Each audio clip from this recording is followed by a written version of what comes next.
And obviously for your fans, it means a lot when they see you live. I mean, like we have discussed earlier, that the emotional level, the kind of story which is present in the album, and when this happens live, how does this work? I mean, let's say during a Steven Wilson show, do you think fans enjoy the melodious parts of your music more than focusing on your lyrical themes?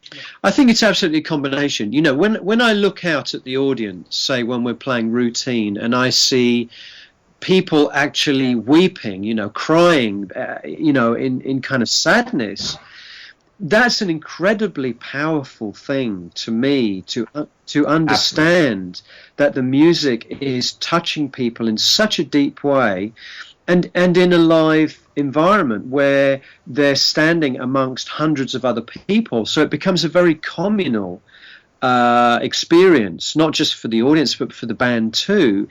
And that's, if you think about it, that's a kind of strange thing. Why would someone pay money for a ticket to go to a concert to be made to feel, sad?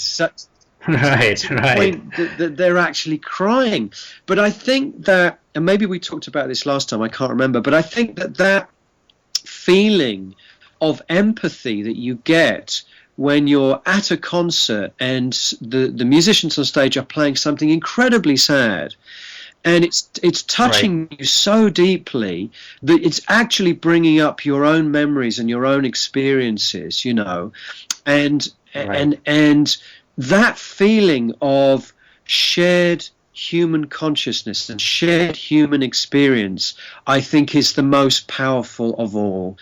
And that's the beauty of music. Not only music, you can get that from cinema, you can get that from literature too, but I think music has a special thing because it is so open to being interpreted by the listener. There's not only, if you see a movie or you read a book, there's only really one interpretation, usually.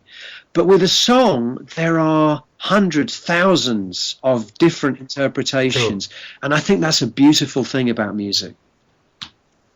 Absolutely, it is. And Stephen, on the European leg, Guthrie and Marco were not part of the lineup because they were busy with the Aristocrats tour. So on this North American leg, would they be part of the tour? No, I have a very solid band right now, and there's something about a band that is nothing to do with, well, obviously, is nothing to do with the individuals. And Marco and Guthrie are extraordinary superstar virtuoso musicians, but that doesn't necessarily mean that they are the only guys that I can work with and create a great chemistry. And in fact, in some ways, I would say the chemistry that my current band has is the best chemistry I've ever had between the five of us.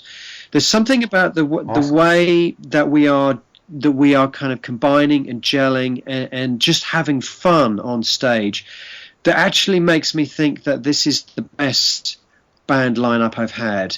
Even though we don't perhaps have a superstar like Guthrie. Guthrie is a superstar musician, and it's extraordinary to play with him and inspiring to play with him.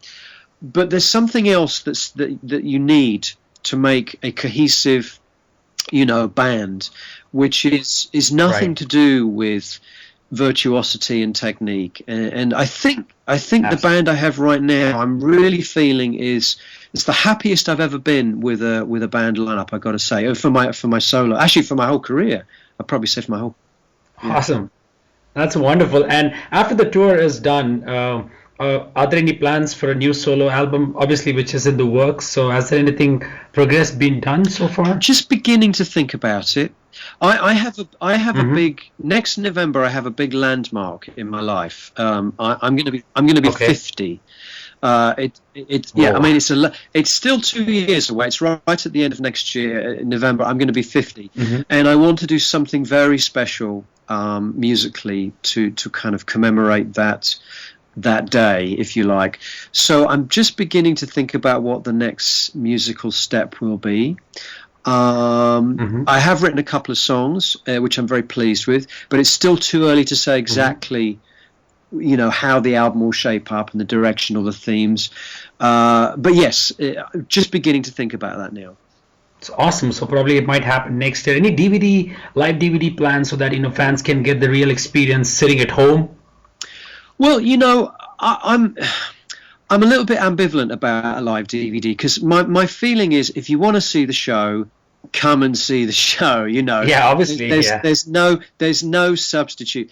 But I also understand that not everyone can see the show. So the simple answer is yes. I do want to document this tour at some point for a live Blu-ray and DVD. But we haven't made any plans yet, and I would want to pick a location where I think it would be a really special show. Yeah. Awesome, Stephen. Good to hear that. So, thanks, Stephen. You have a wonderful tour ahead, and I'll catch you on road soon. Fabulous. Cheers, guys. See you Bye-bye. soon. See you. Bye-bye, Stephen. Bye.